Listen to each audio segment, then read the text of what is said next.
Hoy, chismosong pagong! Ano yung sinasabi mong konting ulan, baha na naman? Pag-asa na nga nagsabi kung ba't nagbaha nung nakaraan. Yung pangkalahating buwan na volume ng ulan, bumuhos lahat sa isang araw lang. Napakaraming tubig niyan. Hindi na kayang sipsipin ng puno't halaman. At kaya may baha na naman, kasi nga may ulan. Kung walang ulan, magbabaha ba? Ha? Gunggong, tungaw. Kahit malapit kami sa ilog, hindi nagbabaha doon. Pag tag-araw.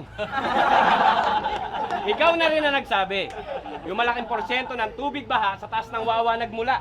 Ang tanong, may quarry ba sa taas ng Wawa? Wala. Walang quarry doon. Kasi protected area yon.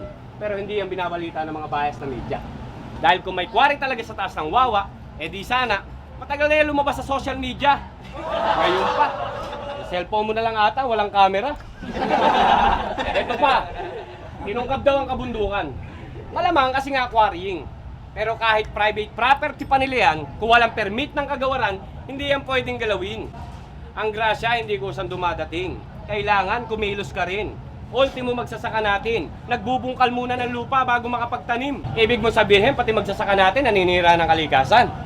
Hunghang, kailangan nila yan para sa kanilang kabuhayan. Pasalamat ka sa mga yan, sila gumagawa ng paraan para magkakanin ka lang. Kung di sila nagbungkal ng lupa, kung di sila nagtanim ng punla, kung walang palay na makuha, makakain mo ba yung lupa? Yung bukbok, pwede pa. Inalalaman ka pang, masarap mabuhay kung sariwa ang hangin. Talaga ba? Malaman-laman ko, nagra-rugby ka pala. Kala ko pa naman, pang-sports na rugby. Pandikit lang pala. Polusyon din yon, tanga. At yung plastic na ginamit niya, kung saan lang tinatapo ng bugok.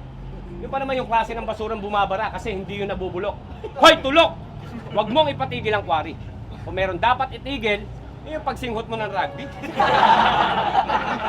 Hindi yan makakabuti sa'yo. Makukultad yan ang maliit na utak mo. Hindi ka na naawa sa ilong mo.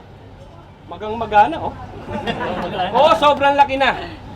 Parang kalembang ng simbahan yung hulma, bawat isa. Mas malawak pa yata yan kaysa sa Mall of Asia. Alam ko na! Para mabawasan ang traffic sa kalsada, diyan natin lilipat yung EDSA. Walang iya ka, pahirap ka sa bayan. Hindi mo ba alam, maraming umaasa sa mga quarry na yan. Nagbibigay sila ng trabaho sa mamamayan, sa mga driver, sa pahinante, sa dispatcher, sa ahente, sa tagalinis, sa taga-tanim. Ngayon sabihin mo sa akin, sino ba talaga ang sakim? Kami mga tumutulong sa kapwa o kayong naninira ng kapwa para lang kumita. At kaya ayaw mo sa kaunlaran dahil mas tamad ka pa kay one time!